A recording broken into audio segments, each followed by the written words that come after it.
I'm Liz, and by some twist of fate, I'm married to the most amazing guy I've ever met, Alex. We're both 28, got our own place, pay our bills, and live a life that's ours. It's been a year since we said I do, and honestly, life's been good, except for one little thing: Alex's parents.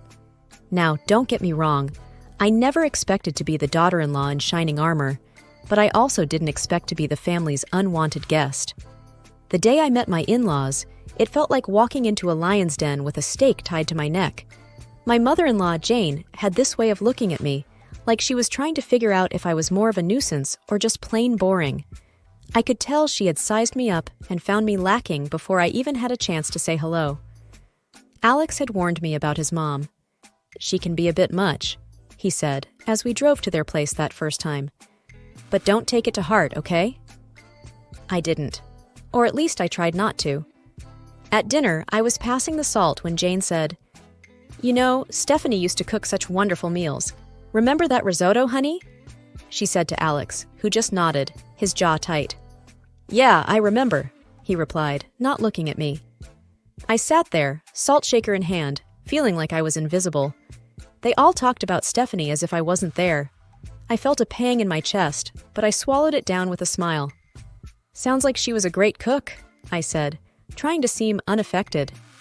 Jane's eyes met mine, and she smiled, but it didn't quite reach her eyes. "Oh, she was. She was a lot of things." That night, I told Alex how I felt. "It's like she's measuring me against some ghost." Alex hugged me close. "You're the one I chose, Liz. That's all that matters." I wanted to believe him, but as I'd learned, Jane had a long game in mind, and I was the pawn she was eager to sacrifice. I just didn't know it yet. Living with an allergy isn't just inconvenient, it's like having a shadow that's constantly whispering danger in your ear. Since I was a kid, peanuts have been my arch nemesis. It started with a spoonful of peanut paste and a trip to the emergency room that left my parents with a crystal clear message. Keep her away from peanuts and a whole host of other foods if you want her to grow up. It's not just peanuts, though. Soy, peas, cherries, almonds, tomatoes, apricots, bananas, and even potatoes, they're all off limits. It's a list that makes waiters raise an eyebrow and friends hesitate to invite me over for dinner. It's also a list that my mother-in-law, Jane, knows by heart, yet she somehow manages to question every single time we're over for dinner. "Are you sure you can't even have a little bit of this pie? It's got almond extract," she'd ask, with a tone that hovered between concern and disbelief. I would smile politely, though I'd rather not, and say, "Yeah, I'm sure. Thanks, though." It was the same dance every time. I remember once, at a family gathering, I was navigating the buffet, a mental checklist running through my head. Alex was by my side, plate in hand, trying to help me find something safe to eat. That's when Jane swooped in, her voice sickly sweet. "Liz, you must try this casserole. I made sure it was Liz-friendly," she announced, but the glint in her eye didn't match her nurturing words. Alex paused, his fork mid-air. "Mom, you used cream of mushroom soup in this, right?" he asked, knowing full well that many brands included soy, a big no-no for me. Jane's smile faltered for a second. "Oh, I think so. It should be fine." But it wasn't fine, and we both knew it. We made our excuses, me leaving the casserole untouched. But the incident stuck with me. It was a small victory in what felt like an ongoing battle, a battle where Jane held all the cards because she controlled the kitchen. I've learned to navigate this world with careful steps. Eating out is a strategic operation. Alex and I were at our favorite Italian place, a rare find that understood the gravity of food allergies. I'd recited my usual spiel to the waiter, who nodded understandingly. Alex watched me with those soft eyes of his, the ones that said he'd do anything to make my life easier. "You okay?" he asked, after the waiter left. "Yeah, I'm fine. I just hate making a fuss," I replied, folding my napkin on my lap. "You're not making a fuss. You're making sure you don't, die," he said, half joking, half serious. I laughed, a short, grateful sound. Well, when you put it that way. After dinner, as we walked under the clear night sky, I felt light, happy. That's when my phone buzzed with a text from Jane. Her words were like a cloud over the moon, darkening the moment. Be careful, Liz. Not everyone takes your condition seriously. Wouldn't want anything to happen to you. I read the text to Alex, who wrapped an arm around me, pulling me close. She's just trying to get to you, he said. But as much as I wanted to shrug it off, I couldn't shake the feeling that Jane's message was more than just a jab. It was a warning, a reminder that my allergy made me vulnerable, not just to food, but to people like her, who saw it as a weakness to be exploited.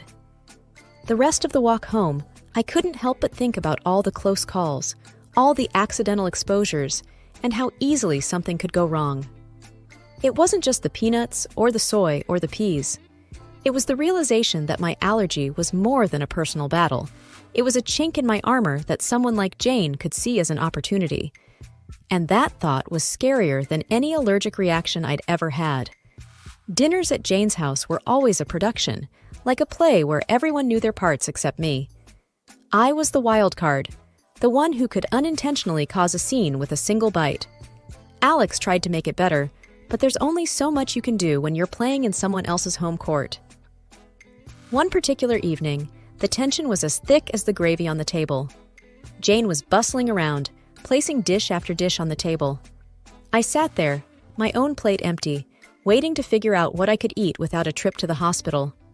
Alex, darling, pass the green beans to Liz. They're just divine, Jane said, her voice dripping with a sweetness that didn't reach her eyes.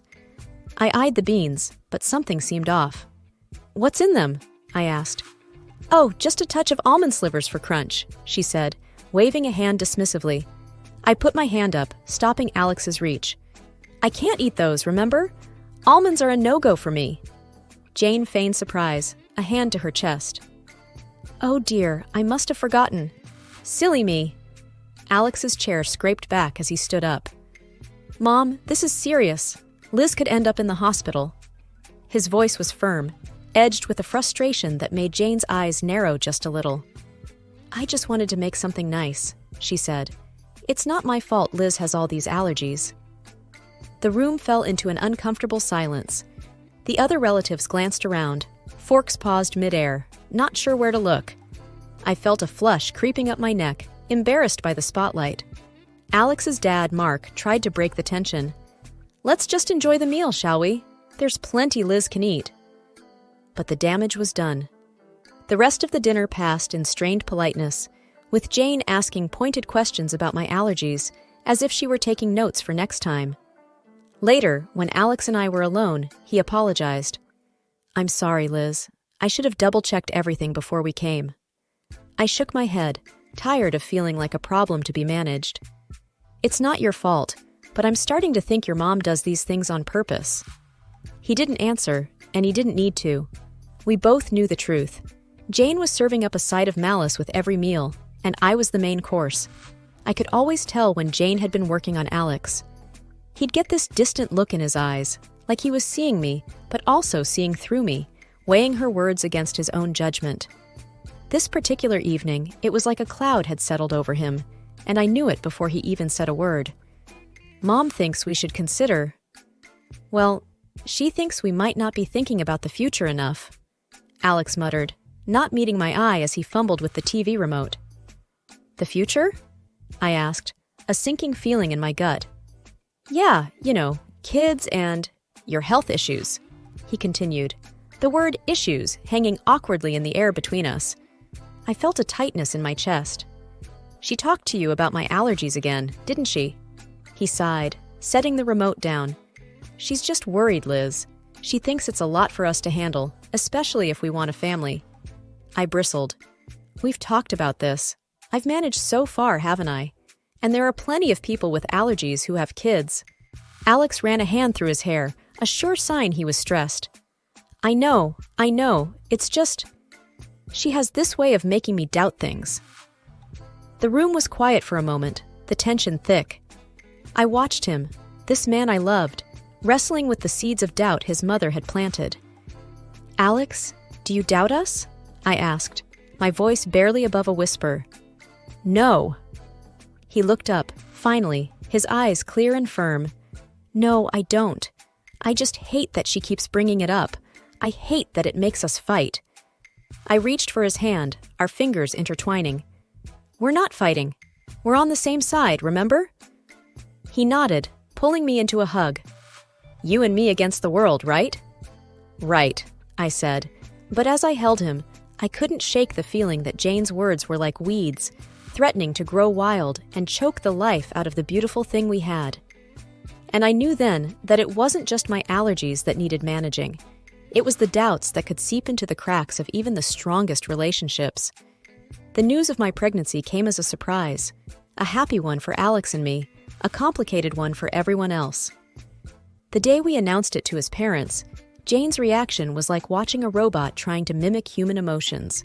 A pause, then a smile that didn't quite match the situation.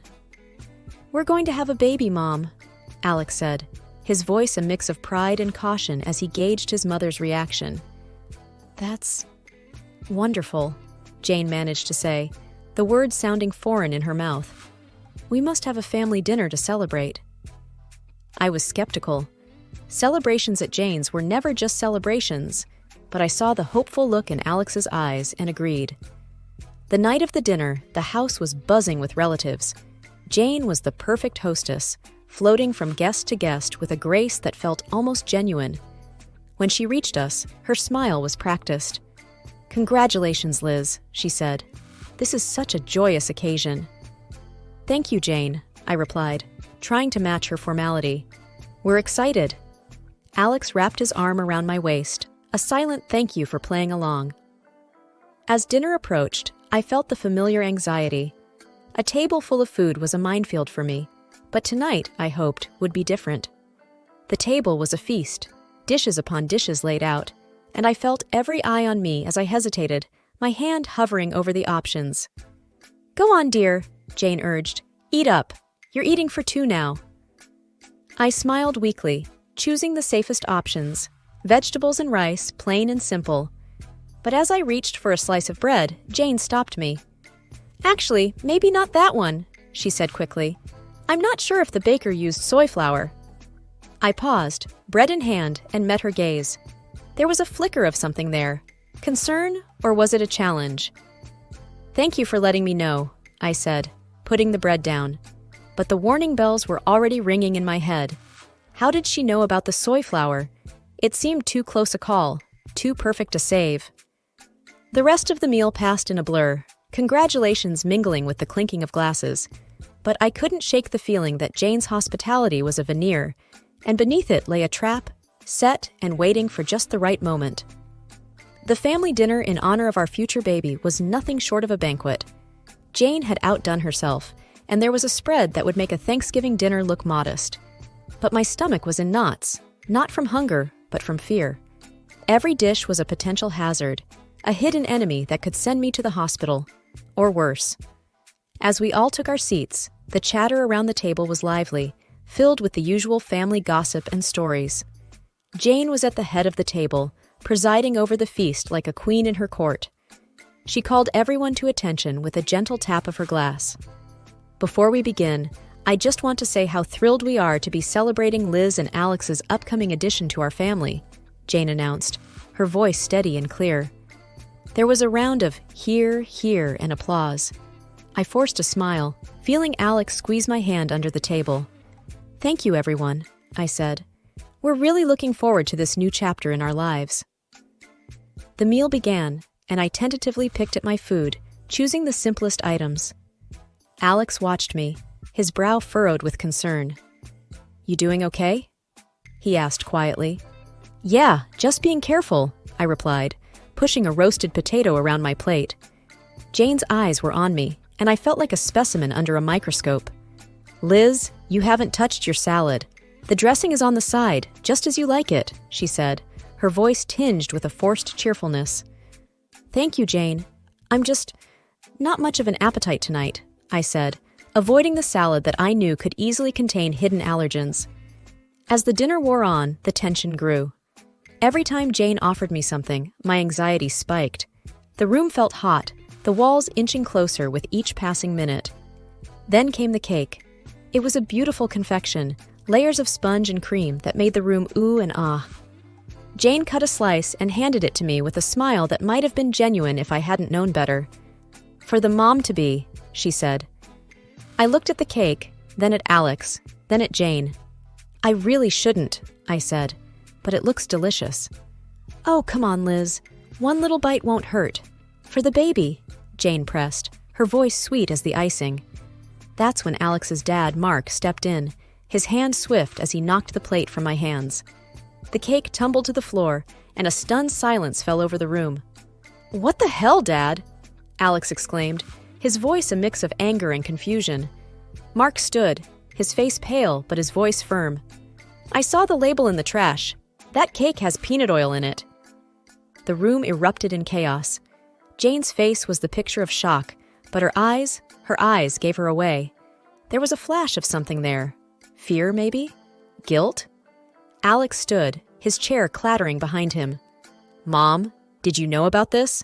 he demanded. Jane's mouth opened and closed, but no words came out.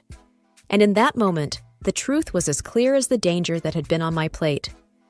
The room was dead silent after Mark's revelation, the dropped cake like a crime scene on the hardwood floor. Everyone's eyes were locked on Jane, who seemed to shrink under the collective gaze. "Mom, is it true? Did you know?" Alex's voice cut through the tension, sharp and demanding. Jane's eyes flickered with something dark before she regained her composure. "Of course not. I would never." Her voice trailed off, unconvincing. Mark wasn't having any of it. "I saw the shopping list, Jane. Peanut oil for cake. It was right there, in your handwriting," he said, his voice steady but laced with disappointment. The murmurs around the table grew louder, a mix of disbelief and anger bubbling up from the family. Alex was shaking his head, his hands balled into fists. "How could you, Mom? Liz could have died." I was frozen in my seat, the gravity of the situation anchoring me down. This wasn't just carelessness or forgetfulness, it was intentional. Jane's mask finally slipped, her face twisted in anger. "I didn't want it to come to this, but she's not right for you, Alex. She's weak, and now she's bringing a child into this world who will be just like her." Alex took a step toward his mother, incredulous. "Weak? Liz is the strongest person I know. And you? How could you be so cruel?" I could feel the eyes on me, waiting for me to break down, to crumble under the weight of Jane's words. But I didn't. "Jane," I said, my voice surprisingly calm, "you've made your feelings very clear. But this is not just about me. This is about a family, your grandchild." Jane looked away, her jaw clenched, and for the first time, I saw the hint of fear in her eyes. Maybe she realized that her actions hadn't just endangered me, but her relationship with her son, her reputation, everything. The rest of the evening was a blur. There were arguments, tears, and hushed conversations as the family tried to process what had happened. Alex and I left early, the weight of the evening heavy on our shoulders. We didn't speak much on the drive home. What was there to say? The truth was out, and with it, the facade of a polite, if not happy family was shattered. All because of a peanut. The drive home was quiet, the kind of silence that's heavy, filled with things unsaid. When we finally walked through our front door, Alex and I just stood there, the echo of the night's drama still ringing in our ears. Alex was the first to break the silence. "I can't believe my own mother would do something like that," he said, his voice hollow. I sat down on the couch, the cushion failing to comfort me. "I know. It's a lot to take in." He sat beside me, taking my hands in his.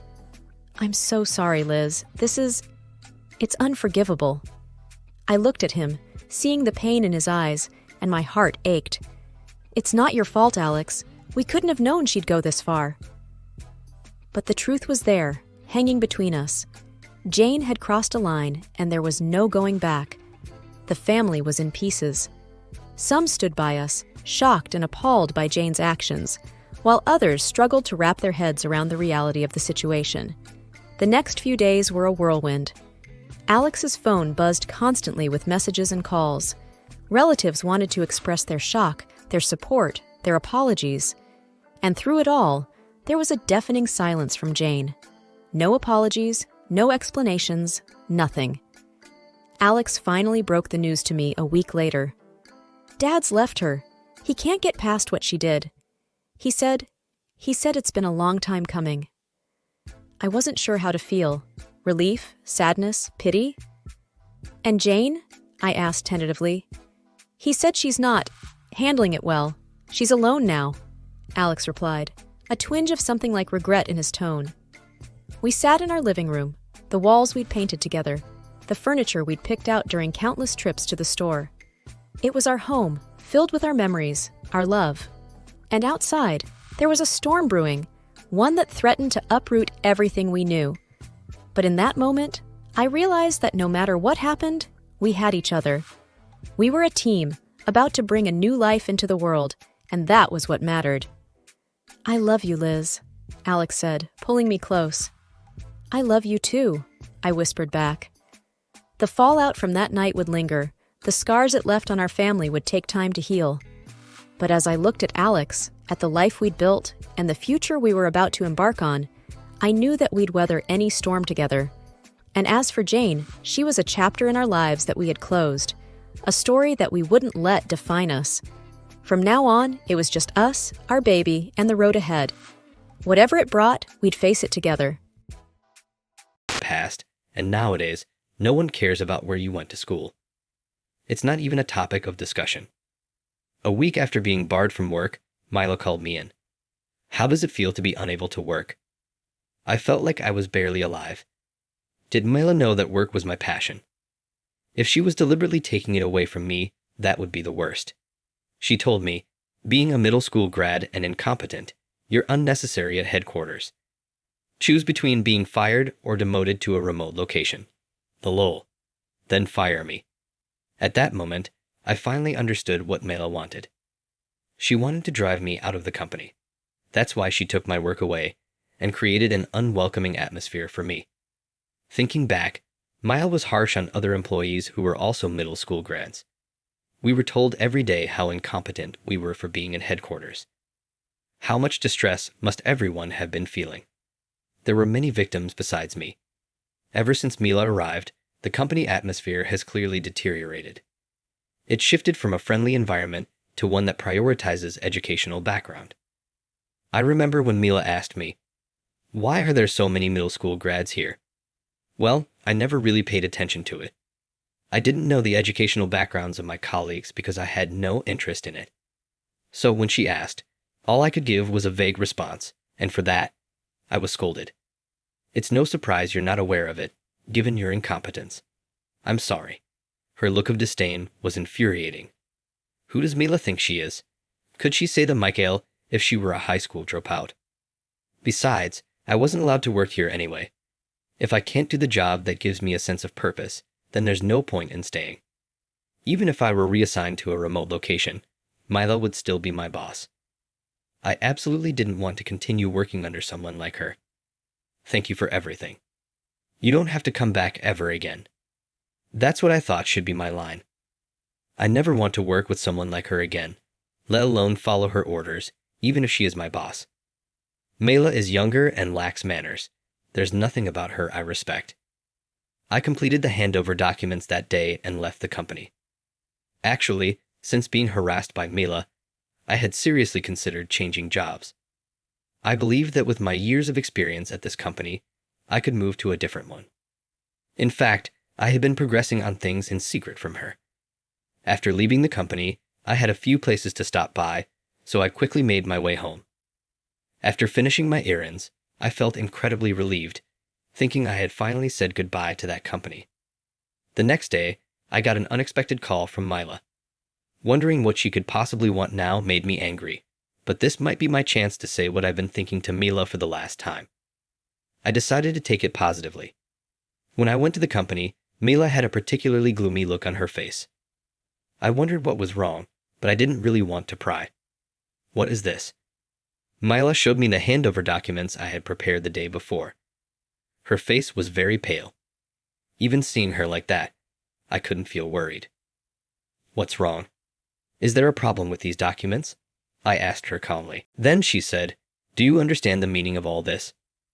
Of course, I understand everything. I made it after all. There's no way I wouldn't understand something I created myself. The handover documents were about programming that I had developed. It's written in technical terms, but it shouldn't be that difficult. However, Mila seemed to be having trouble. She kept looking at the documents and making puzzled faces. Is something wrong? I asked her. I don't understand any of this at all. What are these documents? Mila threw the documents at me. I couldn't believe she treated something someone made like that. But she just kept getting angrier. You did this on purpose to make it incomprehensible for me, didn't you? That's unbelievable.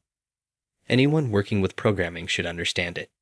I thought you would, but it seems Mila didn't know at all. I had assumed she knew everything because she always acted so superior. I even thought she wanted to fire me to take control. But I was wrong.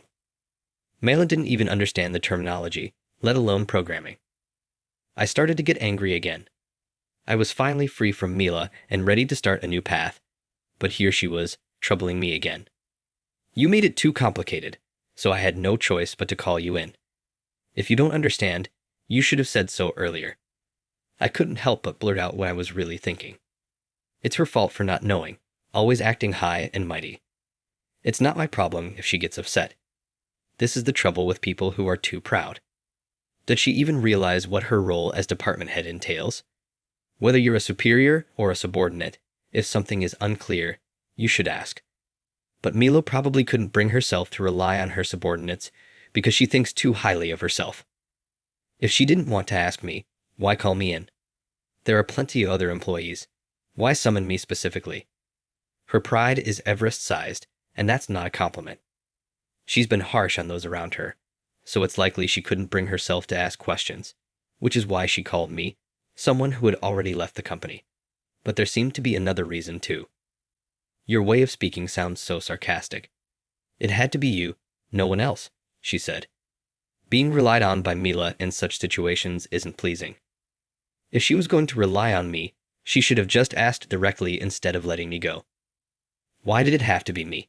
I asked her calmly. Deep down, I just wanted to leave as soon as possible. I wished she would get to the point without beating around the bush. All the employees said they didn't understand the meaning of these documents. Mila looked desperate. It wasn't just Mila. Even the other employees didn't understand. I was surprised by this fact. No one else but me could take over this work. Mila must have realized how much she usually looked down on her employees. She never noticed their hard work. What she valued most was educational background.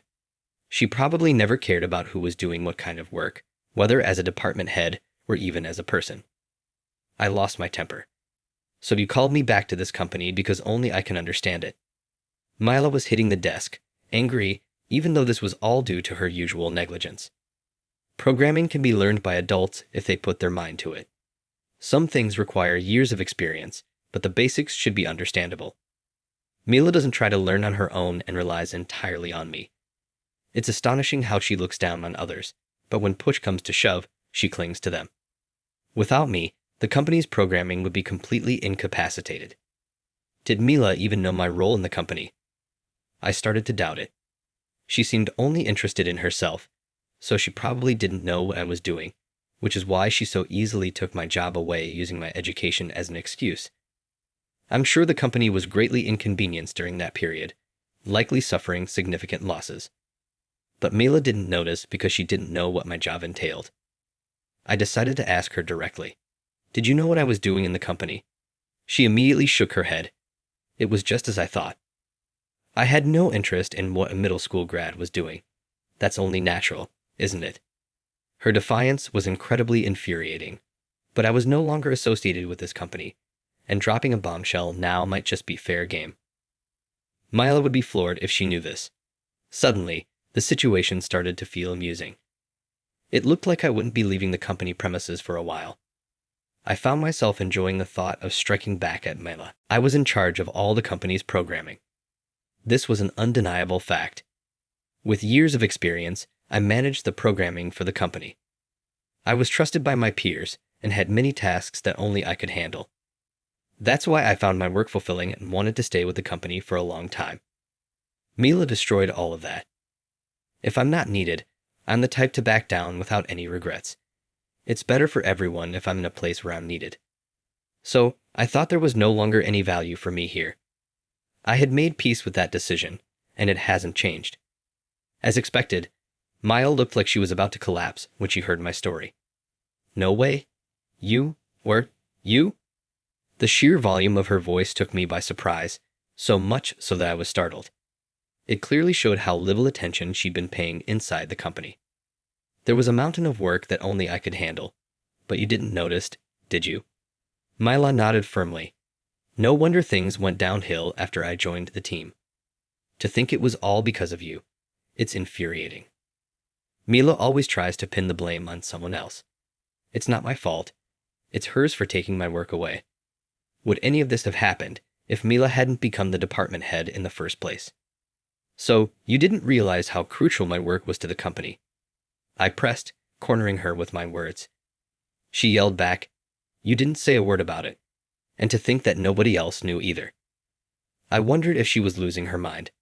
She probably didn't want to admit she'd done something wrong, especially since she made a mess of things the moment she became department head and caused the company to lose money. I decided to ask around about a few employees who knew a bit about programming, but Mila came out with something outrageous. I thought they were all incompetent dropouts, so I fired them all. I couldn't believe it. I couldn't help but yell at the sheer awfulness of it. But since she's no longer my boss, there's no need to hold back. Besides, I'm older and have much more experience from my previous job. I don't want to be lectured by a department head who knows nothing about the work I do. Why are you yelling all of a sudden? You're one of my incompetent subordinates, aren't you? She snapped, questioning my attitude.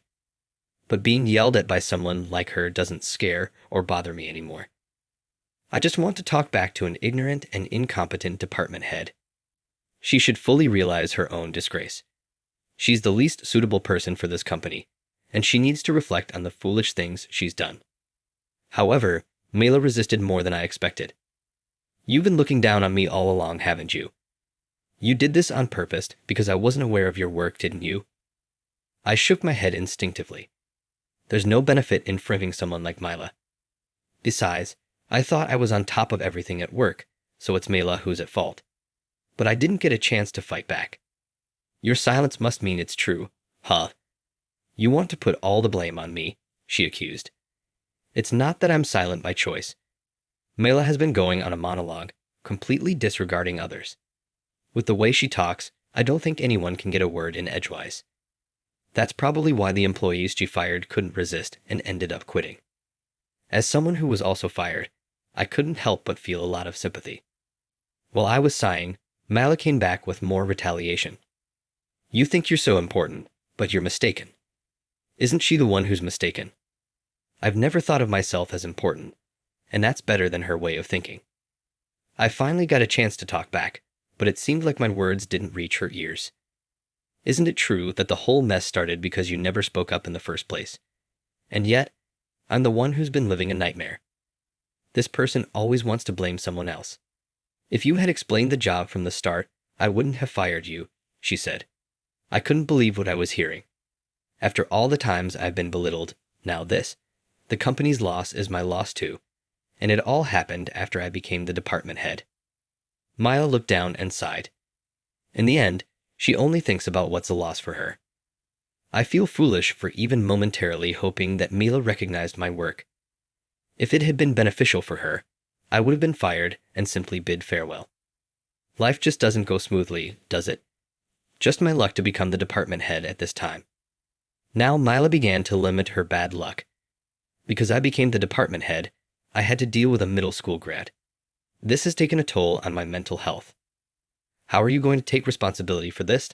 She screamed. She seemed like a monster in human form. It's a nightmare that someone like her could become a department head. Getting yelled at out of nowhere sure is startling.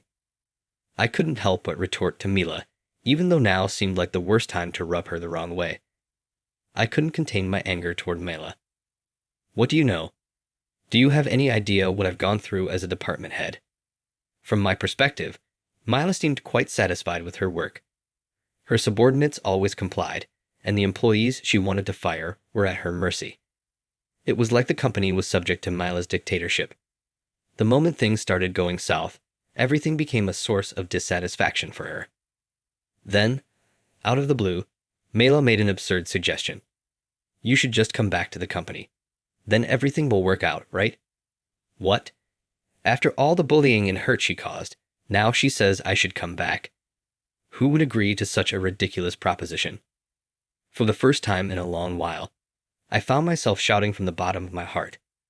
My own reaction took me by surprise. If I don't keep myself in check, I might end up just like Mela, a monstrous person. Why are you suddenly screaming? You're giving me a fright, Mela asked, her tone only making me angrier. The one who's lost their mind is you, isn't it? I blurted out. I felt utterly pathetic, but no matter what I said, I had no intention of returning to the company. It was time to speak my mind fully. I'm no longer under Mila's thumb, and I don't care if I'm disliked anymore. Why are you shouting again? Mila's condescension only fueled my resolve. I will never return to the company, no matter what you say. Why not? I'm telling you, it's okay to come back, she said, still patronizing. It's because you're there. Besides, the company doesn't need me anymore. I'm saying I'll let you come back, and you're upset with me. She had no clue what she'd done wrong. You judged employees solely on their educational background and disrupted the harmony within the company. I fired back. I disrupted the company's harmony. Mila looked defensive, but I wasn't done. Her actions were serious. She unilaterally fired employees who didn't finish high school, just like me. Many of them were young with their futures ahead of them, and she crushed those futures. I couldn't forgive her for that. I thought you were fired because you understood the meaning of programming, she said, trying to twist the narrative. Bringing that up again, I wasn't backing down. I'll even retract calling you just a middle school grad if you come back. But what's said can't be unsaid. Words can't be taken back, nor can the damage they cause. Had you finally understood how I felt? I asked, but I knew the answer. There's no way I could understand that, she said, showing no sign of remorse. It was time for the final blow. I've already secured a job at a major corporation, I announced. At the mention of the company's name, Mila's face went pale. When did you manage to get into such a big company? She stammered. I laughed heartily. Ever since you started harassing me, I've been visiting this corporation several times. They happily hired me after seeing my years of programming experience. I'll be starting there after I leave this company, and they're even willing to wait until then. It's a company at the forefront of programming in Japan, and I'm confident I can advance my career there. I successfully secured a job, so I have no more business here, I stated coldly. How can someone like you, a middle school grad, get a job at such a big company? Mila was furious, insisting it was impossible. Oh, I thought we weren't using the phrase middle school grad anymore. You really are incompetent, aren't you? Incompetent, she repeated. I nodded. You don't try to understand your employees at all, which makes you an incompetent department head. Of course, you're also dragging the company down. I've never encountered such a terrible department head since I started working. You're the first, and hopefully the last. Incompetent, she muttered. Anyway, I said, I will never return. And with that, I left the company. Dealing with Mila any longer would have driven me insane, so I couldn't wait to get out of there as quickly as possible. Later, I heard that Mila ended up managing all the programming alone, but since she never really understood it, the company's management rapidly deteriorated. It seems the employees collectively blamed her, and with her high pride, she couldn't bring herself to apologize. She eventually chose to resign on her own. It was all her doing, so I can't feel bad about what happened to her. Having secured a job at a new company, I'm now living a fulfilling life. The employees are kind, the environment is welcoming, and there are many programming geniuses here, allowing me to strive and improve. I'm once again reassured that joining this company was the right decision, and I wholeheartedly want to continue doing my best here. After a tragic accident, I was paralyzed and now use a wheelchair. My ruthless husband and mother-in-law unnecessarily shouted at me. My husband said, I don't need a paralyzed wife. He threw a wine glass at me and ordered me to leave the house, demanding a divorce. I was so frustrated that I decided to take revenge from my wheelchair.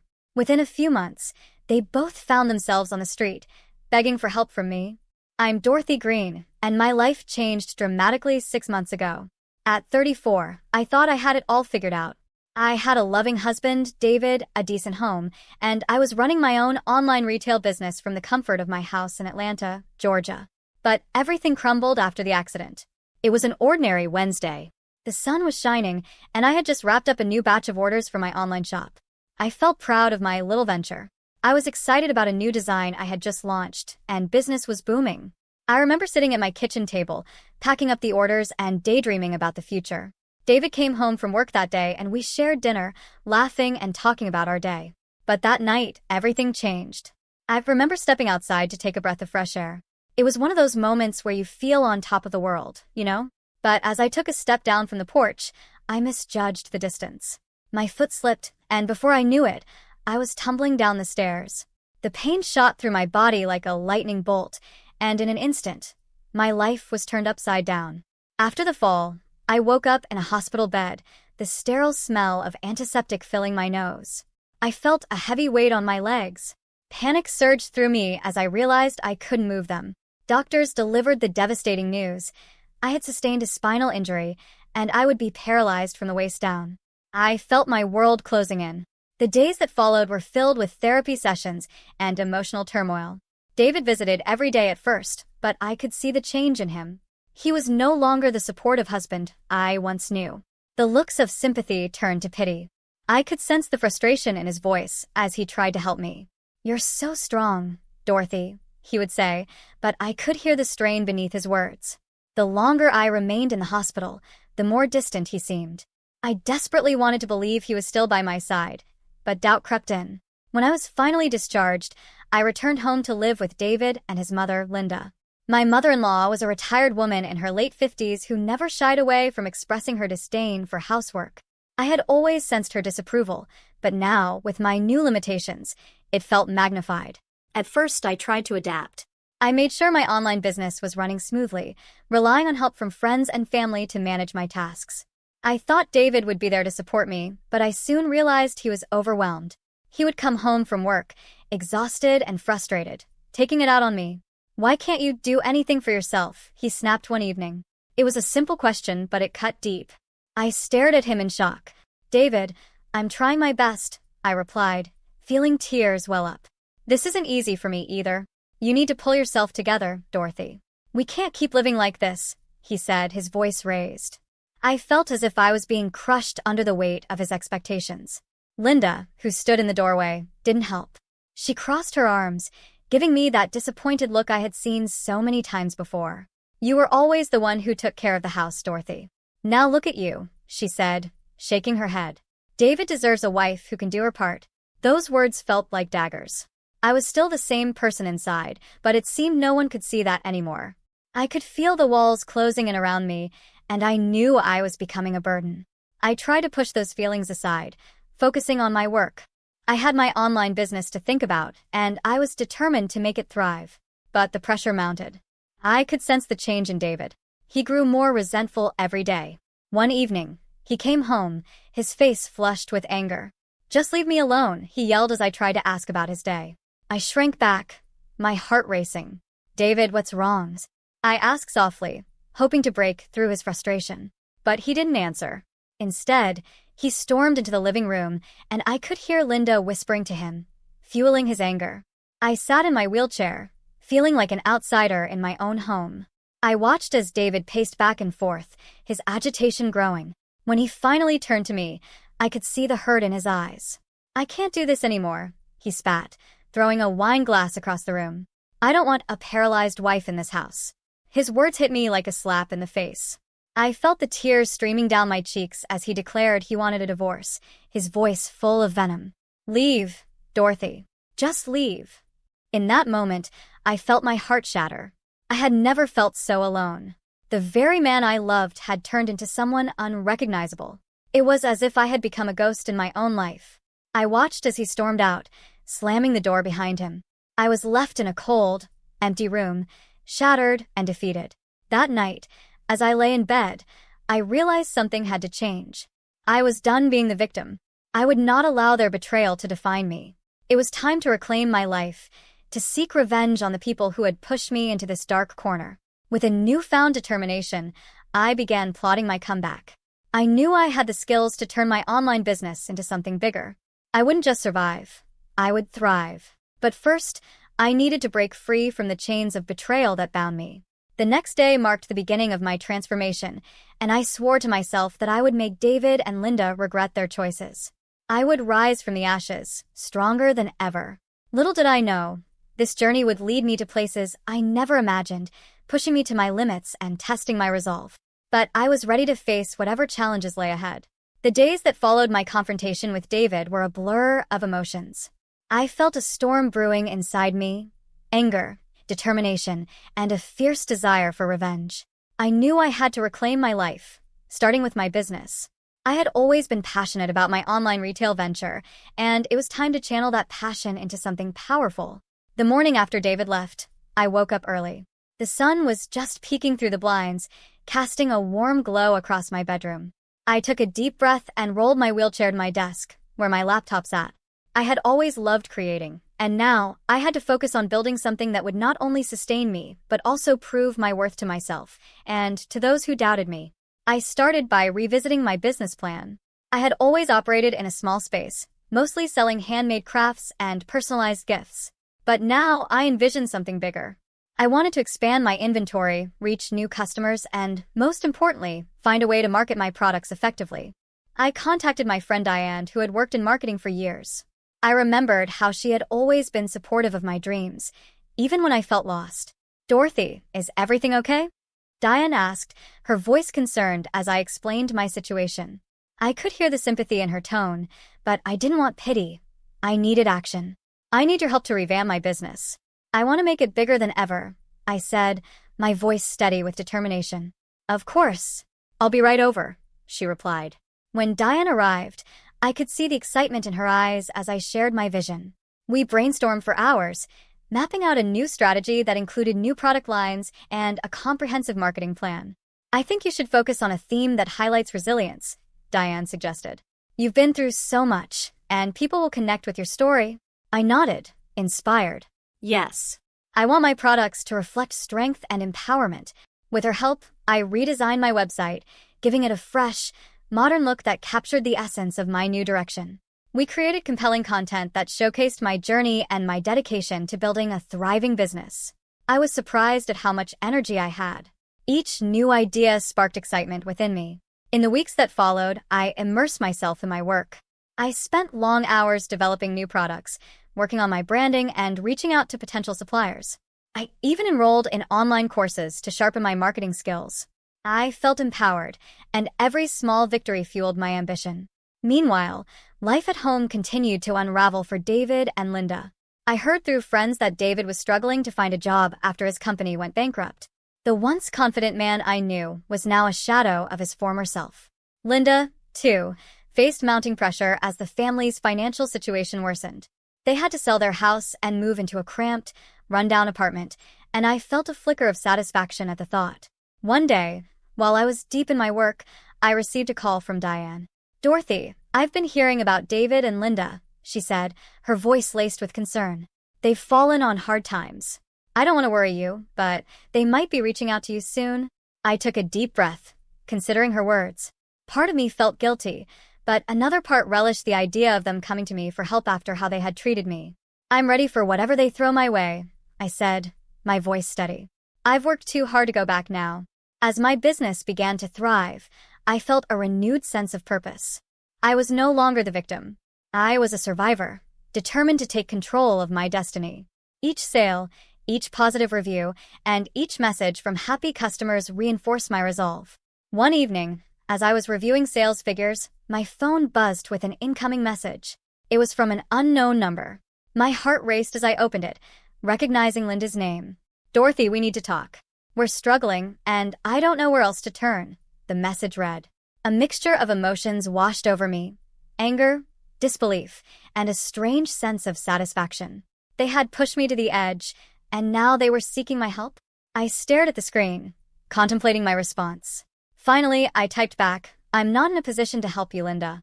You and David made your choices." As I hit send, I felt a surge of empowerment. I was standing firm in my resolve. I had come too far to let them pull me back into their chaos. I was finally taking control of my life, and there was no turning back.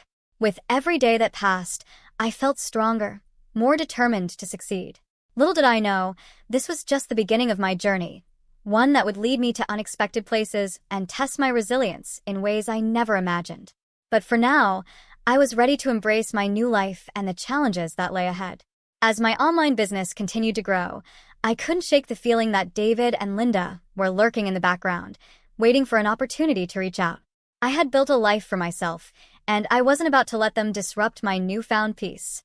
But deep down, I also felt a flicker of curiosity about how their lives had spiraled since the divorce. One afternoon, as I was packaging orders, my phone buzzed again. This time, it was a call from an unknown number. My heart raced.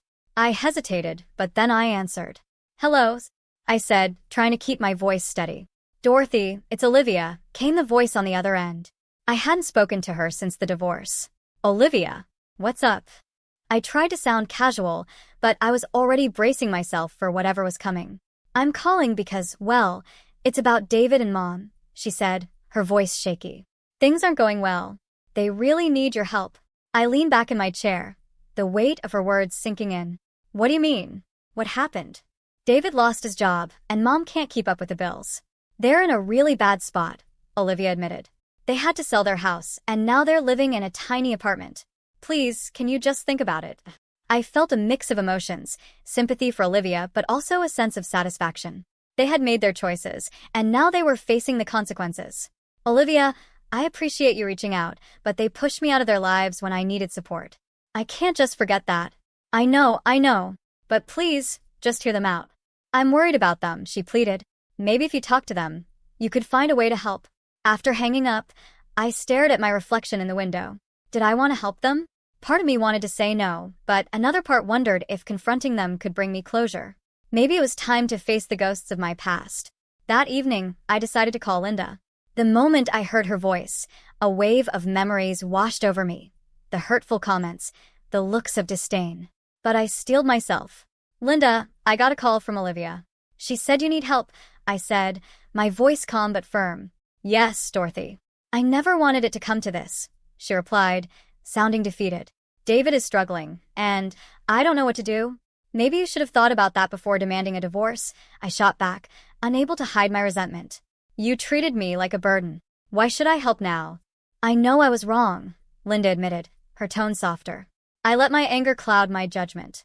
We thought we could manage without you, but we were wrong. David needs your support." I took a deep breath, letting her words sink in. Was I really willing to help them? "What exactly do you want from me?" "Just a loan to help us get back on our feet." "We'll pay you back, I promise," she said, desperation lacing her voice. I paused, weighing my options.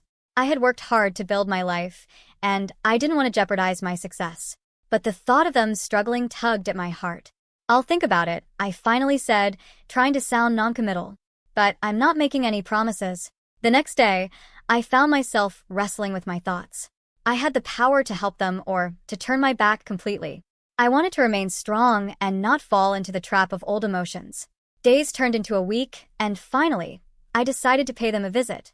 I needed to see for myself what had become of them. As I rolled up to their small apartment, I felt a rush of emotions. I knocked on the door, my heart pounding in my chest. When Linda opened it, she looked worn out, her face showing signs of stress.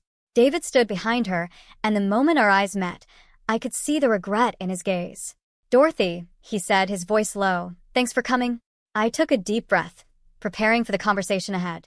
This was it, the moment I would finally confront the people who had betrayed me and see how they had changed. As I entered their cramped apartment, I was hit by a wave of memories, both good and bad. The walls were bare, and the furniture was minimal.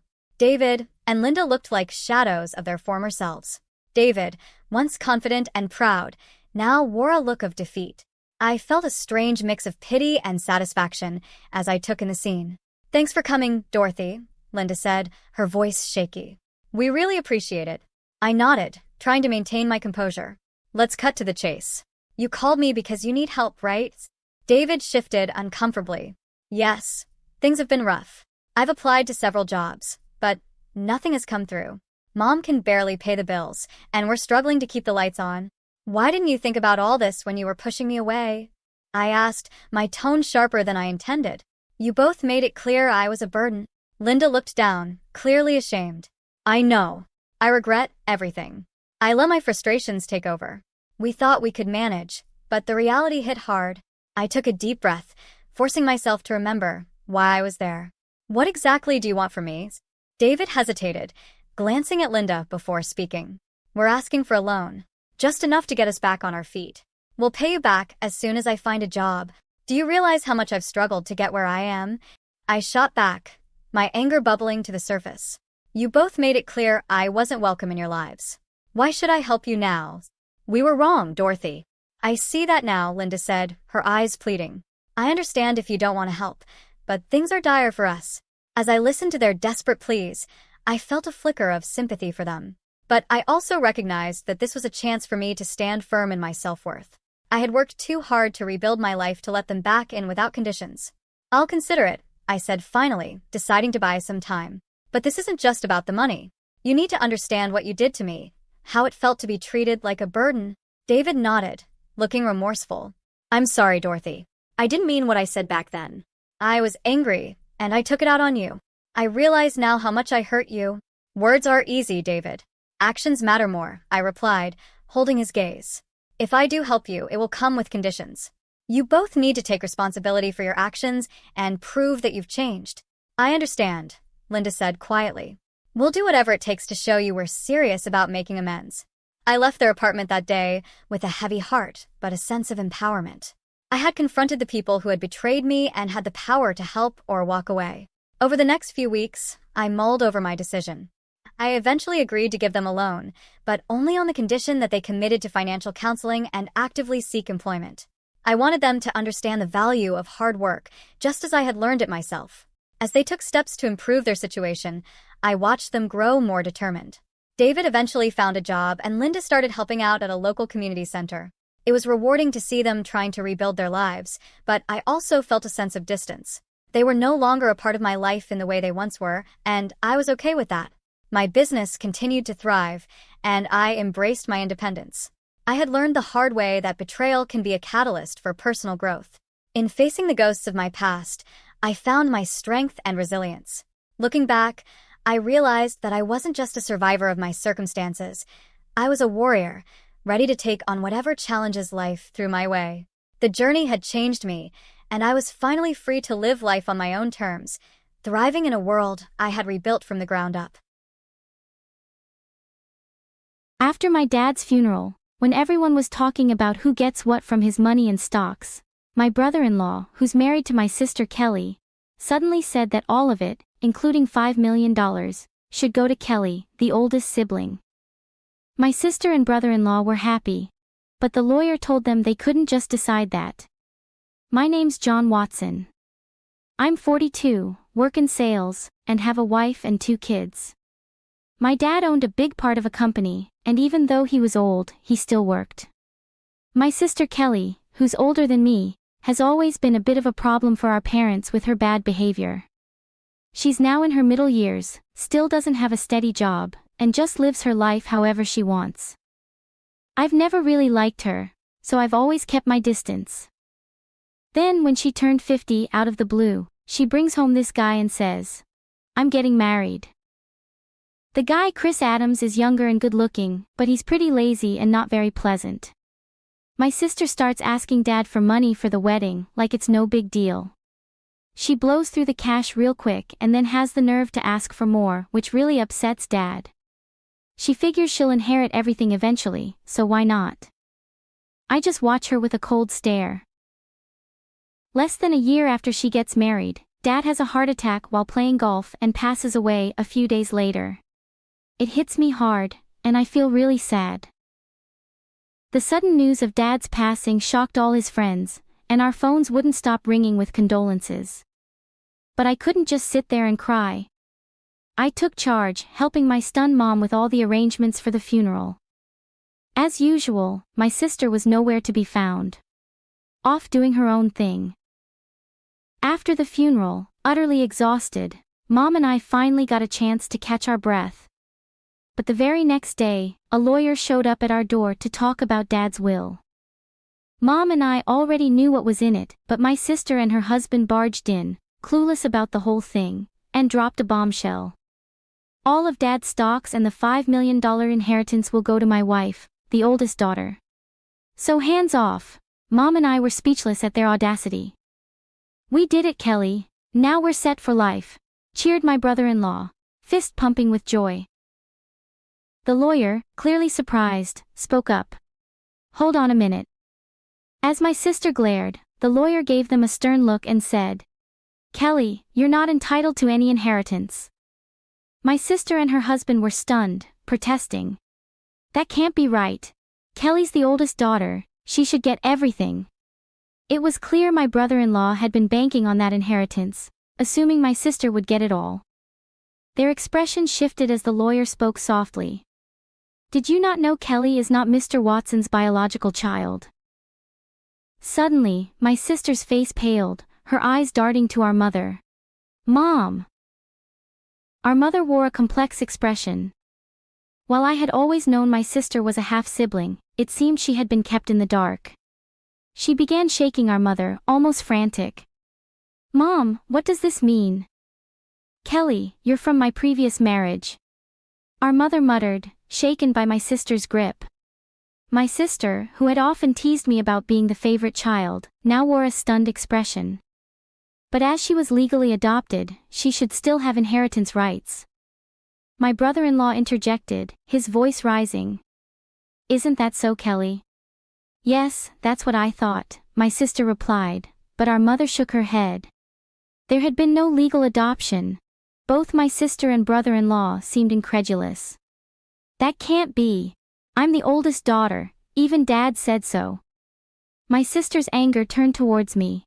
I can't believe you'd let him take everything, she snapped. Irritated by her entitlement, I responded.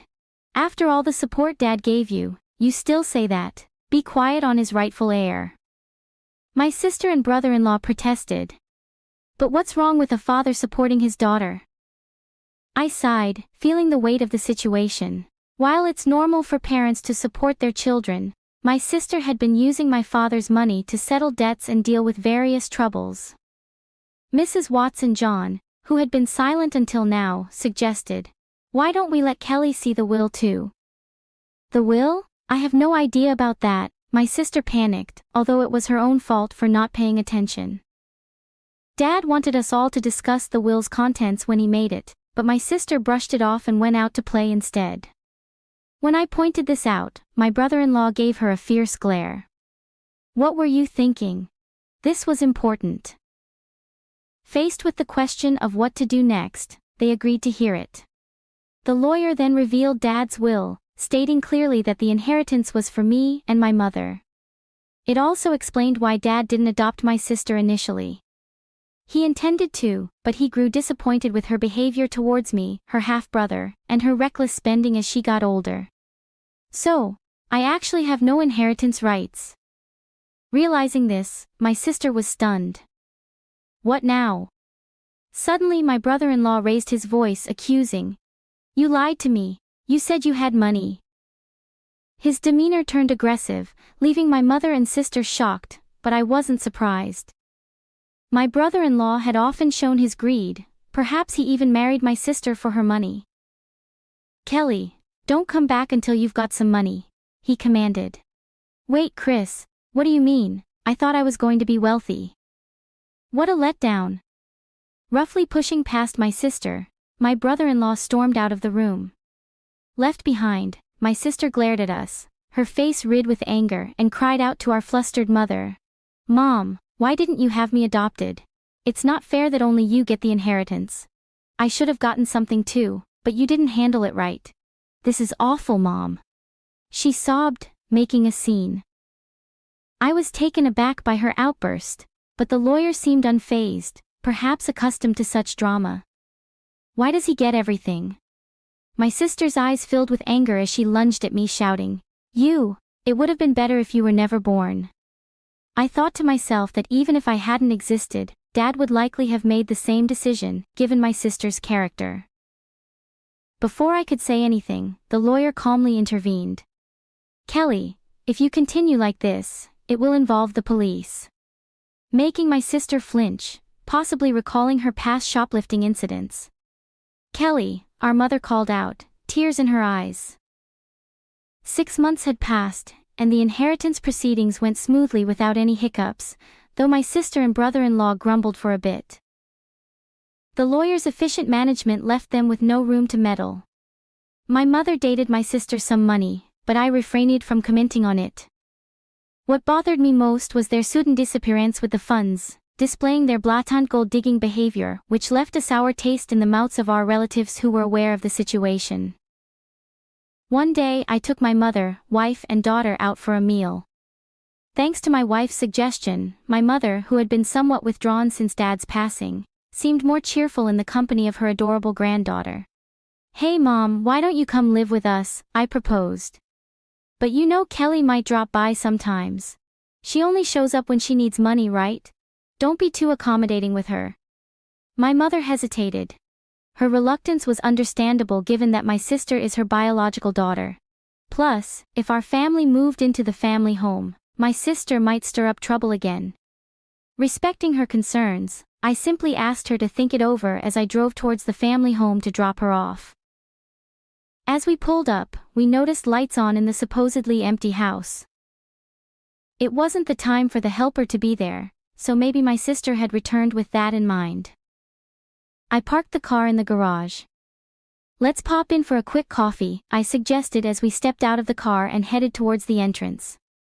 A car suddenly swerved towards us, narrowly missing us. Reacting to my daughter's cry, I instinctively shielded my wife. Ouch! Thankfully, the car only grazed me, but I was thrown into a nearby flower bed, taking a hard knock. The car came to a halt after hitting the garage entrance.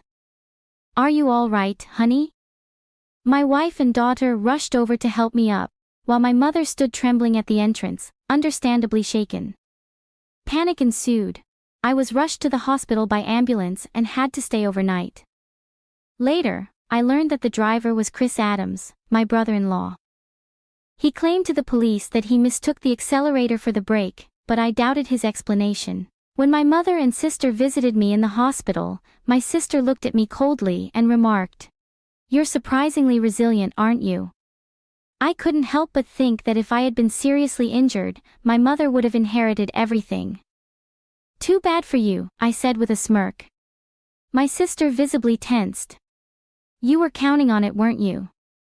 I noticed her discomfort as she looked away. "Well, Mom told me she plans to waive her inheritance for me, so causing such an accident was pointless." My sister seemed taken aback by this revelation. It appeared incomprehensible to her that someone would refuse what they could inherit. "I have a wife and kids, so Mom asked me to pass it on to them. That's what parents do," I said. "But," my sister stuttered. "I even made a will early on, following Dad's example," I continued, leaving my sister speechless. "So unfortunately, my share won't be going to Mom anymore." My sister trembled and shook as she stared at me. "Can't you at least give me some? There's $5 million, right?" When I firmly refused, my sister's face contorted into a furious expression as she grabbed my collar. "Give me half, I'm your sister." I regarded her with pity as she continued to scream in an unsettling tone, perhaps driven to madness by the prospect of the inheritance. "Don't you realize that your greed would disappoint Dad?" My sister's face flushed with anger as she reached for my throat. "Kelly, what are you doing?" My mother returned, her voice raised as nurses arrived to escort my sister out. Although my mother seemed inclined to defend my sister, it was clear that my sister had directed insults towards her too. Where did I go wrong in raising her? It was heartbreaking to hear my mother say this, with sadness in her voice. Shortly after, my mother fell ill. As her condition worsened, my wife and I stepped in to assist with transportation and household tasks at the family home. This seemed to upset my sister, likely because she had encountered my wife during her visits to ask for money or had heard about our help from our mother. One day, my sister called me abruptly. "From now on, we'll take care of Mom. "You two don't need to come," she declared. "What's this all about?" I tried to reason with her, but my sister didn't listen and hung up, claiming it was already decided. I confirmed with my wife, who had received the same message and been dismissed. Concerned about my sister's lack of experience in caregiving or household duties, I quickly reached out to my mother. Surprisingly, my brother-in-law had some caregiving experience. At that point, my mother was still quite independent, so it seemed manageable for the time being. I felt a bit relieved. However, within a month, my mother was rushed to the hospital by ambulance due to a medication dosage error. She appeared alarmingly frail when we arrived. The doctor was puzzled. My mother had never made such a mistake before. While my wife stayed with her, I went back to the family home, which was in disarray. The fridge was empty despite my mother's love for cooking, and it seemed the hired help had been cancelled without discussion. I felt ashamed for even considering trusting my sister and was furious. A significant amount of money had been withdrawn from my mother's bank account, even though her bank card and PIN were secured in the safe. Thankfully, the account containing the inheritance was untouched in a safe deposit box, but most of the funds allocated for living expenses were gone.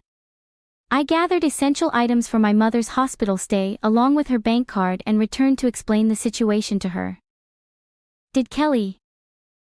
My mother seemed unaware of the bank card situation. However, when I inquired about the medication error, she looked somber and confessed that it was prepared by my brother-in-law. "Mom, perhaps it's best not to allow my sister into the house anymore," I suggested. "John, I promised to take care of you, but the house is in such disarray, and you've lost so much weight. Have you been eating properly?" My mother's words weighed heavily on me. "Mom, you should come live with us. I'll build a home where we can all be together," I proposed, causing my mother to break down in tears. However, her health continued to deteriorate despite the doctor's efforts. Perhaps the incident with my sister had weakened her heart. She never recovered and eventually passed away, almost as if following my father. Upon returning to the family home to make funeral arrangements, I discovered that all the valuables had vanished. It appeared my sister and brother-in-law had taken them in their desperate pursuit of money. Standing amidst the empty rooms, I was first shocked and then consumed by a fierce anger. I vowed to hold them accountable for their actions. The day after my mother's funeral, my sister and I were scheduled to meet with the lawyer, presumably, to discuss the inheritance. "Too bad Mom's inheritance rightfully belongs to me, her daughter," my sister boldly declared. I couldn't help but chuckle at her statement, as it seemed she was gravely mistaken. "Let's see what the will says," I suggested as the lawyer unveiled the will. My sister's face drained of color. "No, this can't be. Kelly is not entitled to inherit anything. That's Dad's final wish." My brother-in-law exploded. However, the lawyer calmly reiterated the same statement. "This is absurd. Kelly is that old woman's biological child." My brother-in-law erupted, sweeping items off the table in anger. "You can't deceive us. Give us the inheritance now." "Chris, did you try to harm my mom?" I confronted him. He shot me an irritated glare. "What? I never did such a thing," he retorted. "Then why was there a mistake with her medication?" I pressed further. My brother-in-law scowled in annoyance. "Who cares about that, John? It's outrageous that we're not getting any inheritance," my sister interjected, seemingly losing her composure. "What have you done?" I asked her, stunned. It seemed she hadn't rushed over after hearing about our mother's passing, but had been banking on the inheritance to cover her expenses. "Tell me this isn't true." "I'm getting nothing," my sister demanded of the lawyer. "Well," the lawyer began carefully explaining the legal distribution of the inheritance. However, after deducting the amount my sister had withdrawn and the items she had sold, there was almost nothing left. She scratched at her head in frustration. "This outcome was reached after consulting with the lawyer in advance," I interjected. "That can't be it. It can't be this little," my sister muttered to herself, clearly dissatisfied. Having relied on our parents without ever experiencing the hardships of work, she seemed out of touch with reality. I couldn't contain my contempt for her. Mom thought you'd take care of her, but you just took her money and abandoned her, you ungrateful person. I couldn't hold back my anger. Taking care of someone costs money, you know, I confronted her. What are you talking about? My sister shot back. Then show me the detailed expenses you used for Mom's living costs. I'll cover the necessary expenses, I challenged her, extending my hand. My sister's face paled and her lips trembled. I don't have that. Without receipts, it won't be recognized, the lawyer emphasized, leaving my sister speechless. Facing her, my brother-in-law attempted to sway me with a pleading tone. John, your sister really needs help. Can't you lend her a hand, even just a little? I declined firmly, feeling my frustration growing. It seemed my brother-in-law was reaching his limit too. If everything had gone as planned, Kelly would have had the entire inheritance by now, he muttered. What do you mean by that? I questioned. But before I could delve deeper, my brother-in-law let slip a revealing comment. Because of this guy, nothing ever goes smoothly. I was supposed to get a new car, but all I got was barely enough for repairs. My sister desperately tried to interject, but it was too late. That's a serious accusation. It sounds like fraud. The lawyer remarked, holding her quarter and smiling at the couple. What? That's illegal. I clearly stated at the outset that this meeting would be recorded, and you both agreed to it. My brother-in-law panicked upon realizing his mistake. Turning to him, I declared, Chris, I'll be pressing charges for that accident. Don't be absurd. There's no evidence. My sister burst into tears and shook my brother-in-law in frustration. You fool. It's all your fault. What are we going to do now? Eventually, my brother-in-law faced criminal charges. His previous offenses also came to light, leading to his detention by the police. My sister, implicated as an accomplice, received a lesser sentence. However, unable to afford her rent, she sought help from relatives but was rejected by everyone. As for me, I continued to work diligently without relying on any inheritance, finding solace in the dividends from stock as a small pleasure.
I'm Sarah, an ER doc with more caffeine in my veins than blood.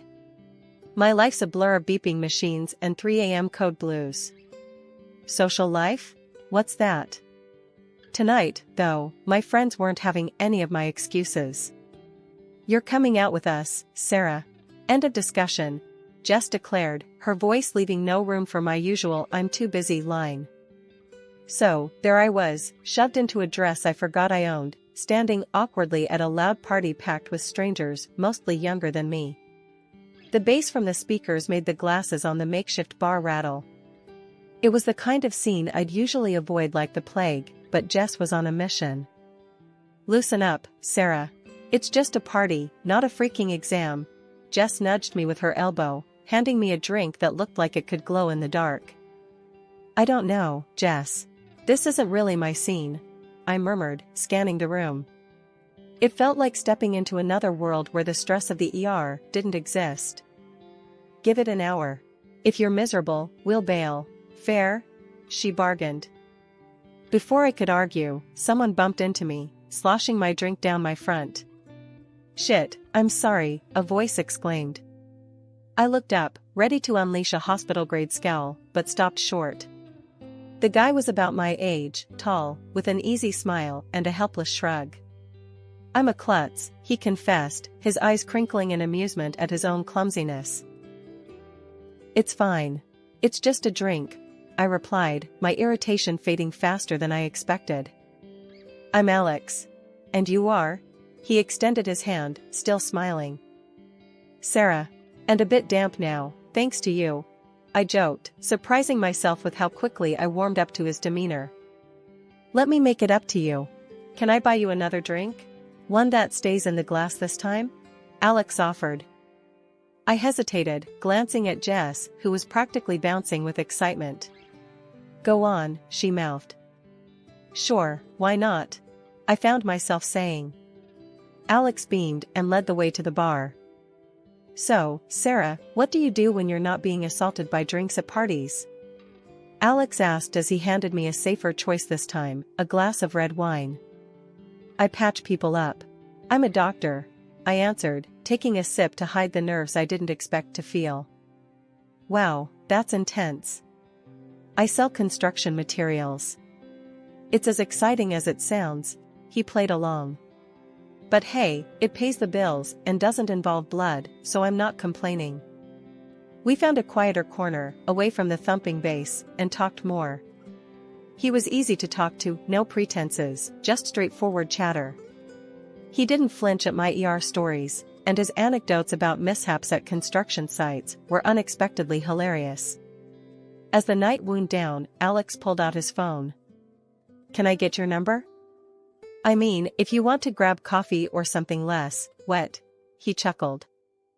I laughed, the sound more relaxed and genuine than it had been in months. Sure, why not? As I lay in bed later that night, phone buzzing with a good night text from Alex, I realized I was smiling. Maybe, just maybe, this wasn't such a bad idea. A year flew by, and before I knew it, we were swapping rings and saying I do. Sitting at our new kitchen table, Alex broke the silence one evening. So, when do you think we should start trying for a baby? He asked, his eyes searching mine for a hint of readiness. I sighed, pushing my plate aside. Alex, we've talked about this. We agreed, remember? Careers first, kids later. I'm not even sure I'm ready to be a mom yet. He leaned back, the chair creaking under his weight. I know. It's just, my mom keeps asking. You know how she is. I stood up, feeling the walls of the kitchen close in. We are not having a baby just because your mom can't wait. That's ridiculous. The next few weeks were filled with similar conversations. It wasn't just Alex, his mom called almost daily with the same nagging question. One evening, after a long shift, I picked up her call by mistake. So, any good news yet? She chirped as soon as I said hello. Hi, Linda. No news. We're still not planning on kids right now, I replied, trying to keep my voice even. You know, Sarah, you aren't getting any younger. And Alex really wants to be a dad. You should think about your husband's needs too, Linda said, her voice stern and unwavering. I clenched my phone tighter. Linda, I appreciate your concern, but please, this is between Alex and me. We'll have kids when we're both ready, not because we're pressured into it. She huffed. Well, I just think you're being selfish. A baby would bring so much joy to the family. I'm not being selfish, Linda. I'm being sensible. Goodbye. I hung up, my heart pounding with anger. Days turned into weeks, and the pressure didn't let up. At work, my days were packed, the ER demanding all the energy I could muster. Home wasn't much of a sanctuary either with the constant baby talk. One late night, as I came home exhausted, Alex was waiting up. Hey, can we talk? He asked softly, noticing my weary eyes. Sure, what's up? I replied, dropping my keys and sinking into the sofa. It's about the baby thing again, he started, hesitating. I know we said we'd wait, but maybe we could just start thinking about it. Like, not trying, but not trying? I rubbed my temples, feeling a headache coming on. Alex, I can't do this tonight. I just worked a double shift. Can we talk about this later? He nodded, disappointment clear in his eyes. Yeah, okay. Get some rest. The following morning, as Alex and I sipped our coffee in silence, I knew something had to give. Alex, I love you, but we can't keep having this conversation. It's wearing me down. We need to stick to our plan, or I don't know how I'll handle it. Alex looked at me, his expression softening. I'm sorry, babe. It's just hard with Mom always on my back. But you're right. We'll do this our way. I'll talk to her, I promise. One evening, coming home earlier than usual, something felt off. The house was quiet, too quiet for someone supposedly eager to see me. Tossing my keys on the counter, I heard voices from the office. Creeping closer, it wasn't the TV, Alex was on a call. Hiding by the doorway, I heard him, yeah, Mom, I know. But it's been months, and nothing.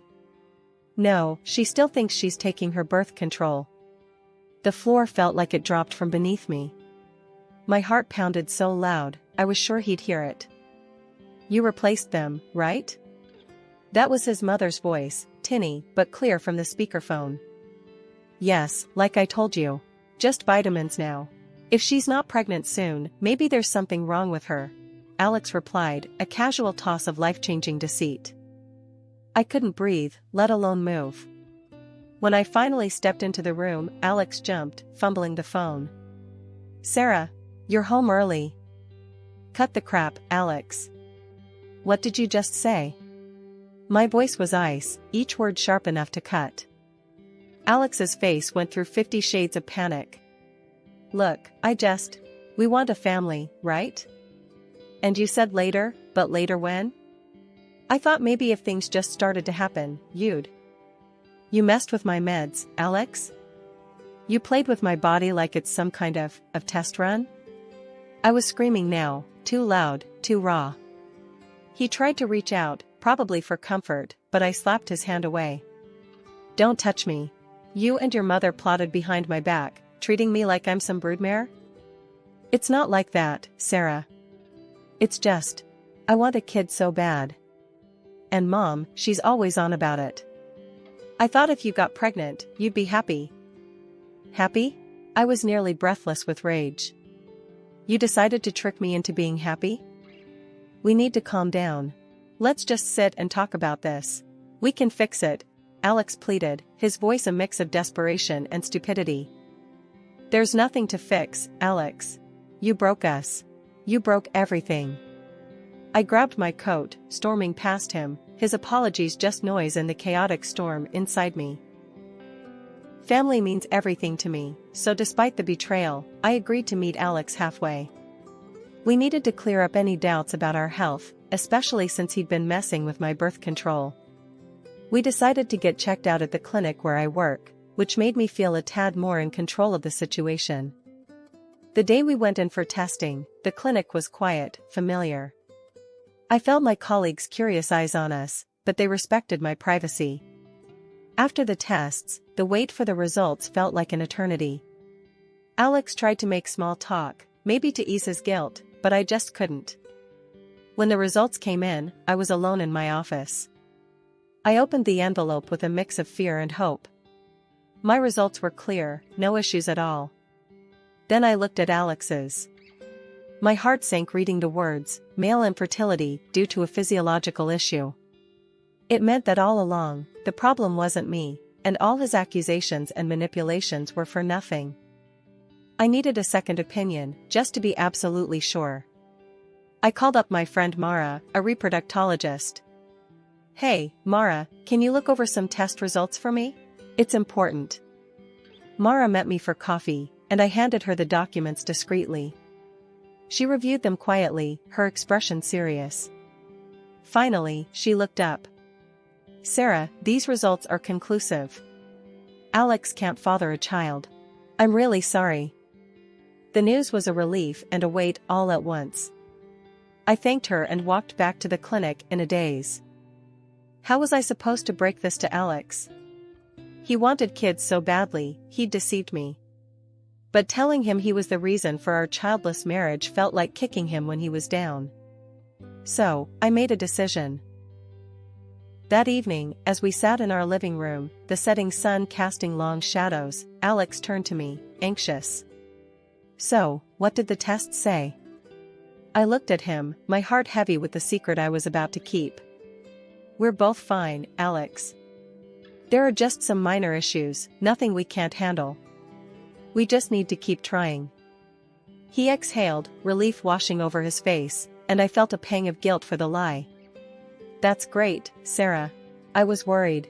We can work through this, right?" "Yeah, we can try." My words felt hollow even to my own ears. We spent the next few days in a tentative peace, but the lie festered inside me. I watched Alex as he started making plans, talking about future kids with a hope that stung my conscience. I tried to feel happy, to share in his optimism, but the truth was a barrier between us. One night, unable to sleep, I slipped out of bed and went to the living room. The moonlight streamed through the window, casting shadows that seemed to mock my turmoil. I dialed Mara's number. "Mara, it's me." I lied to him. Told him we're both okay. Mara was silent for a moment. "Sarah, I get why you did it, but this isn't something you can hide forever. He's going to find out eventually." "I know, but how can I crush him with this? After everything, how can I be the one to break him completely?" "It's not about breaking him, Sarah. It's about being honest with each other. This lie won't help either of you in the long run." Life threw us a curveball when Alex got offered a big promotion. It was a fantastic opportunity for him, but it meant moving to another state. I could see how much it meant to him, how his eyes lit up talking about the possibilities. He wanted it, and he wanted me there with him. Despite everything, our private struggles and the lies hanging between us, I said yes. Family was supposed to stick together, right? Leaving my job at the bustling ER in our hometown was harder than I thought. I loved the place, the pace, and the people. I was part of a team, a community. Moving meant leaving all that behind for a quieter, smaller clinic that, frankly, didn't spark the same passion in me. But I kept these feelings to myself. Alex was riding high on his new job, and I didn't want to be the rain on his parade.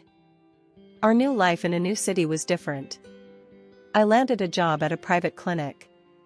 It was okay, but it lacked the adrenaline rush of my previous ER shifts. I missed my old colleagues and friends terribly. The move also took its toll on our personal life. Alex buried himself in his work, and the issues we skirted around, like the ticking bomb of our non-existent family planning, started to resurface, but differently this time.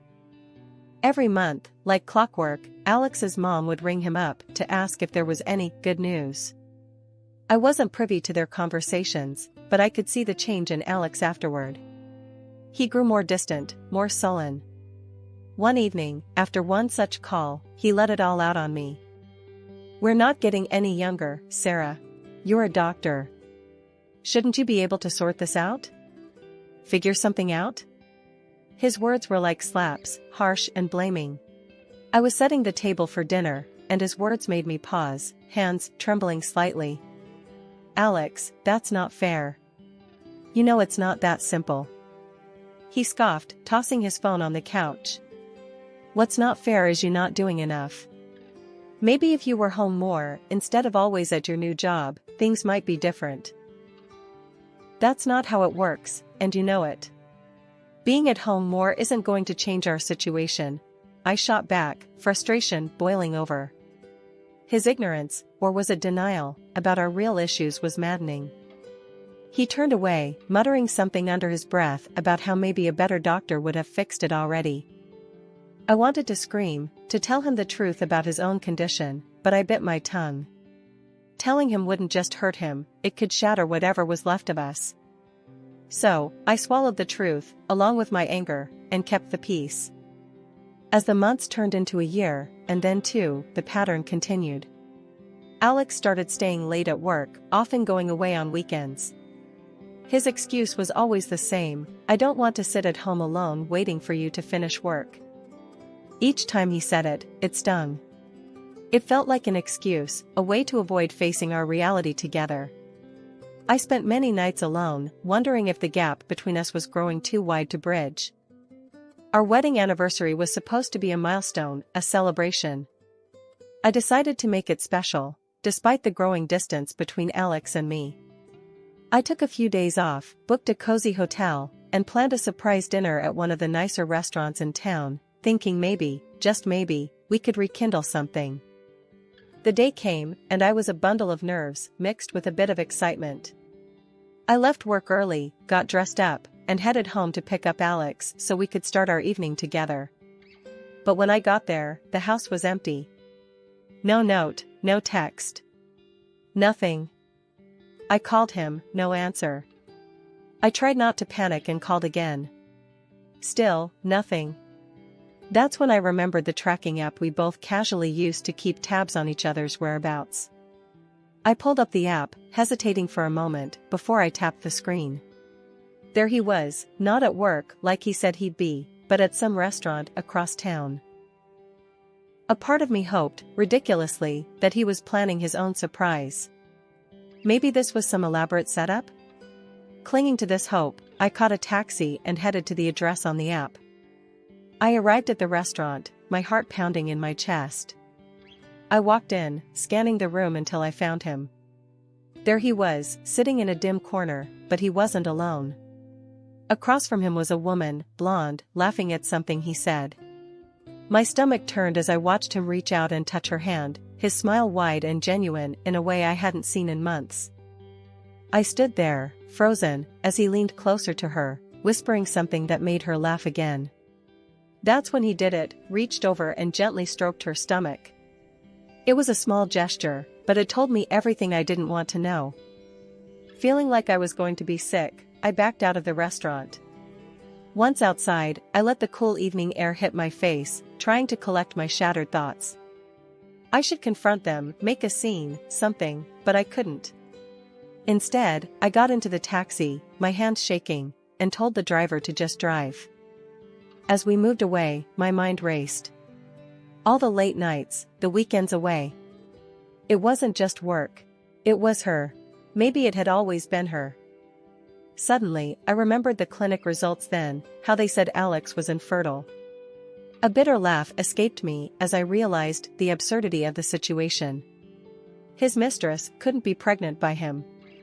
The irony was too much, and for a moment, I actually grinned amidst the tears. The taxi pulled up to our house, and I went inside one last time. I packed quickly, grabbing only what was necessary. Clothes, some personal items, and my dignity. I left behind anything that reminded me of Alex, of us. With my bags in hand, I called another taxi and directed it to take me to the hotel I originally booked for our anniversary. The hotel room was supposed to be a romantic getaway, but now it was just a quiet space to start figuring out my next steps. The morning after I checked into the hotel, I made a call to a lawyer recommended by a friend. I needed to sort out the divorce, and quick. My husband had tried calling multiple times since last night, but I wasn't ready to hear his excuses. I didn't pick up. At the lawyer's office, he laid out the steps for the proceedings. Given the circumstances of infidelity, you have a strong case for a favorable settlement, he explained, shuffling through some papers. Let's just get this over with, I replied, my tone flat. The lawyer nodded, understanding the urgency, and reached out to Alex to set up a meeting. The day of the meeting, I walked into the lawyer's office to find Alex and his mistress already there. My stomach turned seeing them together, but I kept my composure. As we all sat down, my lawyer wasted no time. We're here to discuss the terms of the divorce. My client demands fair financial compensation given the situation. Alex looked like he was trying to keep cool, but I could see the anger in his eyes. This is just revenge, isn't it? You're doing this because you feel inferior, because you couldn't give us a child, he shot back, his voice rising. The lawyer remained calm. Alex, the fact of your infidelity is not in dispute here. The consequences are clear and supported by the law. This isn't about revenge, it's about justice and rightful compensation. Grudgingly, Alex agreed to the terms, but as we were about to wrap up, his mistress suddenly stood up, wincing and clutching her stomach. It was clear her water had just broken. Sarah, can you? Alex started, panic lacing his voice.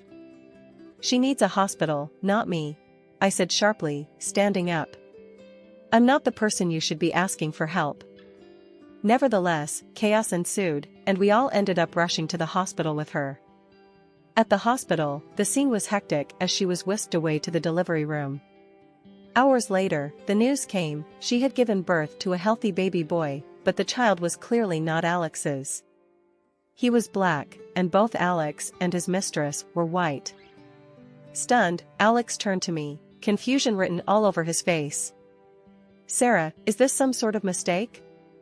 How can this? I couldn't help it, I burst out laughing. It was too much, the irony, the shock on his face. Alex, remember the infertility results? You're not the father. You never could be. His face drained of color as I handed him the divorce papers and the medical certificate that confirmed his condition.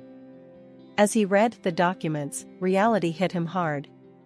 He finally understood the full extent of his actions and their repercussions. Leaving the hospital, I felt a strange mixture of relief and vindication. Alex's calls flooded my phone as soon as I walked out, each one begging for forgiveness. But I was done. I blocked his number and didn't look back. Back in my home city, walking into the prestigious hospital where my career really began, I felt a rush of familiarity and relief. It was like stepping back into a life I'd almost forgotten, one where I was valued and respected. My colleagues welcomed me with open arms, their smiles and hearty welcome backs filled me with warmth. However, not everything was smooth. Linda, my ex-mother-in-law, started calling me frequently, her voice always carrying a tone of desperation. Sarah, you need to come back to him. He's a mess without you, she would say, her demands growing more insistent with each call. I tried to be patient, to explain that it was over, but she wouldn't listen. One day, she showed up at the hospital unannounced. Her appearance was disheveled, her eyes frantic. Sarah, you have to fix this. Alex has started drinking, he's lost his job because of it. I'm supporting him now. He needs you, she pleaded, causing a scene in the middle of the lobby. I took her aside, keeping my voice low and firm. Linda, I am not responsible for Alex anymore. We are divorced. He is not my concern. Please stop contacting me and do not come here again. Her face twisted in anger, and she began to shout, drawing the attention of patients and staff. You owe him. You can't just abandon him, he's your husband. He was my husband. I owe him nothing now. This is a hospital, Linda.